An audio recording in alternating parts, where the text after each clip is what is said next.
आज के case studies के इस लेक्चर में बात हुई सुप्रीम कोर्ट के उन तमाम जजमेंटों की जिनको देखने के बाद ये स्पष्ट हो जाता है कि सुप्रीम कोर्ट ये कह रही कि अगर आप मेंटेनेंस और एलिमनी नहीं देना चाहते हैं तो फिर आपको इन 8 में से कोई एक न एक ग्राउंड लेके आना चाहिए।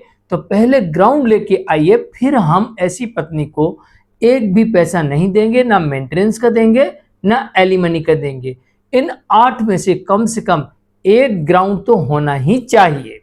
तो चलिए आज मैं आपको वो 8 के 8 ग्राउंड बताने वाला हूं जिनके आधार पर कोर्ट पत्नी को मेंटेनेंस और एलिमनी देने से इनकार कर सकती है या फिर मिनिमम तय कर सकती है।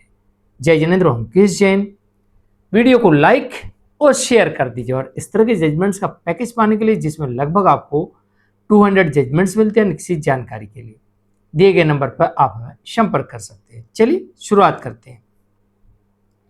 दरअसल सुप्रीम कोर्ट ने यह कहा कि भरण पोषण के मामले में तय करते समय किसी भी फार्मूले को नहीं अपनाया जाता।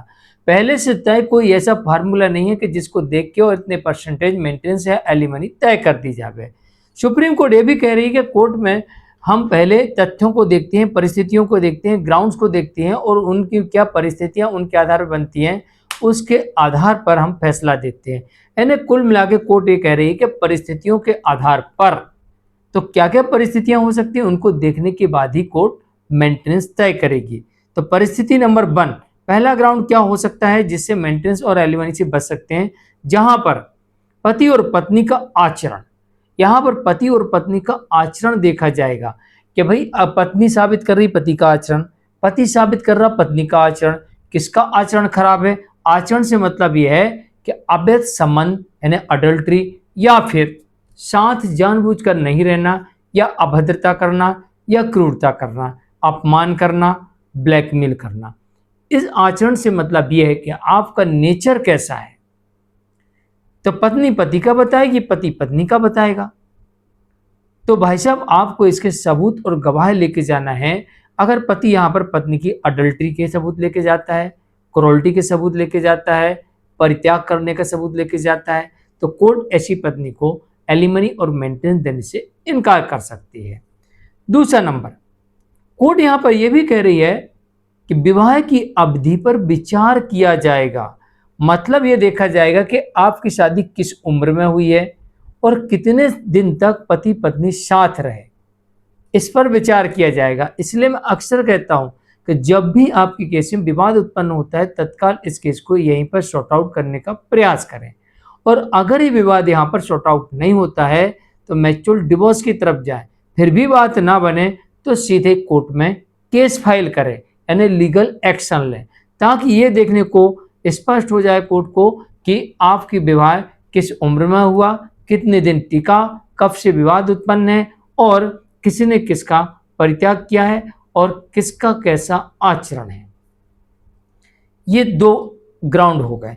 तीसरा ग्राउंड ये कहा कोर्ट ने कि अलगाव के बाद पत्नी द्वारा रोजगार ढूंढने का प्रयास किया गया या नहीं, इसका सबूत पत्नी को देना होगा। ये बहुत बड़ी बात की सुप्रीम कोर्ट ने, और दिल्ली हाई कोर्ट ने भी ये बात कही थी इसके पहले। ये कहा था कि पत्नी ये कहती कि साहब मैंने बहुत नौकरी ढूंढी, मुझे तो मिली नहीं, क्योंकि मैं जॉब कर सकती हूँ, शादी के पहले कर रही थी, शादी के बाद मैंने की है, मुझे नौकरी करने का अनुभव है, लेकिन अब मुझे पति से पैसे लेना है तो मैं नौकरी क्यों करूं, जब फ्री में पैसा मिल रहा है तो मैं मेहनत क्यों करूं। तो मैं नहीं कर रही थी। अब कोर्ट पूछेगी तो बोल देंगे हम तो साहब ट्राई मारे, कहीं हमको नौकरी मिल नहीं रही। तो कोर्ट ये कह रही है कि इसका प्रमाण देना पड़ेगा कि आपने कितनी जगह अप्लाई किया और ने क्या चीज बोलकर आपको रिजेक्ट किया।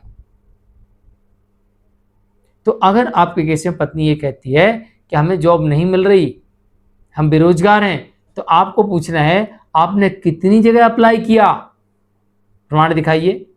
क्यों उनने आपको नौकरी नहीं दिया, प्रमाण दिखाइए। आप क्यों नौकरी करने नहीं गई, प्रमाण दिखाइए। अगर आपके पास इसका प्रमाण नहीं तो कोर्ट ये कह सकती है कि आपको मेंटेनेंस नहीं दिया जाएगा, जैसा दिल्ली हाईकोर्ट ने कहा था कि आप जाइए। तो पत्नी बोलती मैं लड़की हूं, मुझे डर लगता है कहीं बाहर जाने में। तो कोर्ट ने कहा देखिए मेरे ऑफिस में कितनी महिलाएं काम कर रही हैं, कितने वकील यहां पर काम कर रहे हैं, ये भी महिला हैं, इन्हें किस बात का डर है भाई। हर ऑफिस में जाइए वहां महिला मिलती है, हर ऑफिस में जॉब कर रही महिला। यहां तक कि अब तो बस भी चला रही महिलाएं, ऑटो टेम्पो भी चला रही महिलाएं, और आप कहें डर लगता है।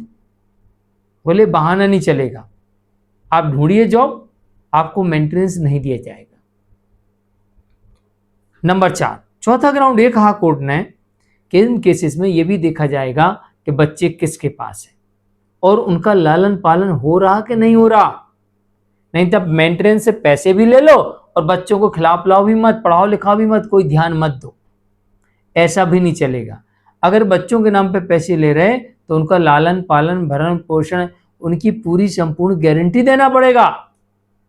अगर पति कोर्ट में कहता है कि साहब बच्चों को तो छोड़ के भाग गए, ये कर दिए वो कर दिए, नहीं करती, हॉस्टल में डाल दिए, तो यहां पर मेंटेनेंस बच्चों का बंद भी हो सकता है, बच्चे पिता को मिल भी सकते हैं। नंबर 5, पत्नी की आय, संपत्ति, आर्थिक स्थिति, अन्य संसाधन के आधार पर कोर्ट ये भी देखेगी कि पत्नी के पास में आय के साधन क्या है, प्रॉपर्टी कितनी है, इसके अलावा उसकी स्थिति क्या है। वो तो बोल रही मेरे पास कुछ नहीं है, और जब कोर्ट आती है तो 4 तोले का हार पहन के आती है सोने का, 5 तोले की चूड़ियां पहन के आती है, एप्पल की वॉच है, एप्पल का फोन है, कार से आती जाती है, एसी क्लास में सफर करती है, फ्लाइट से आना जाना करती है। अगर ऐसा स्टेटस है तो कहां से पैसा आ रहा, ऐसा कहीं से आ रहा होगा ना, तभी तो कर रही ना। तो आर्थिक स्थिति देखकर भी कोर्ट यहां पर फैसले कर सकती है। तो ये सारे प्रमाण कोर्ट के समक्ष पति को ही रखना है कि पत्नी का स्टेटस क्या है, आर्थिक स्थिति क्या है, संपत्ति क्या है, आय क्या है, ये ग्राउंड पति को ही लेके जाना है और पति को ही इसको साबित करना है। छठा ग्राउंड कोर्ट ये कह रही है कि भरण पोषण की मांग करने में हुई देरी पर विचार किया जाएगा।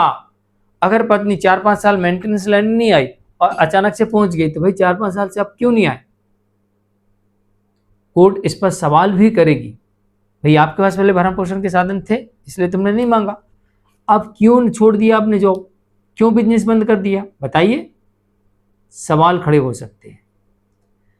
नंबर 7, दोनों पक्षों की संपत्ति, निवेश, आमदनी का आकलन करने के बाद कोर्ट यहां पर दोनों पक्षों की संपत्ति, कितनी संपत्ति है भाई, एलिमनी के मामले में कितना निवेश किया है, इन्वेस्टमेंट कितना है, इस पर भी ध्यान देगी। ये भी आपको सबूत देना है, पति है तो पत्नी के देवे, पत्नी है तो पति के देवे, और इनकम क्या है और एक्सपेंसेस क्या है, एक्सपेंसेस कितने हैं। आय और व्यय का आकलन करने के बाद कोर्ट मेंटेनेंस और एलिमनी का आदेश करेगी। तो पति कितने अच्छे से अपनी इनकम और एक्सपेंसेस और लायबिलिटीज और एसेट्स की जानकारी रखता है अपनी तरफ से, और पत्नी की तरफ से क्या क्या है उसके सबूतों सहित क्या रखता है, निर्भर इस पे करता है। तो कोर्ट कह रही पति से लेके तो आइए, आप कह रहे मुझे नहीं देना, तो लाइए पति की इनकम का सबूत, लाइए पत्नी की संपत्ति का सबूत, लेके तो आइए, लाइए अपने बेरोजगारी का सबूत, लाइए अपने ऊपर एक्सपेंसेस का सबूत। अब कई लोग ऐसा करते हैं कि इनकम सबूत दे देते हैं लेकिन एक्सपेंसेस का सबूत नहीं देते, ये आपकी गलती है। क्यों गलती करते हो इतनी बड़ी भाई। और नंबर 8, अगर आपसी सहमति के आधार पर, समझौते के आधार पर पत्नी ने घर छोड़ा है और उसने अपना भरण पोषण छोड़ा है या उस समय लेके चली गई है, तो अब उसे भरण पोषण पाने का कोई अधिकार नहीं होगा, ये भी कोर्ट ने कहा। तो 8 में से कोई एक ग्राउंड लेके भी अगर आप कोर्ट जाते हैं तो ऐसा हो सकता है कि आपके केस में आपको मेंटेनेंस और एलिमनी नहीं देना पड़े। मैं हूं मुकेश जैन, आज के लिए इतना ही, नमस्कार।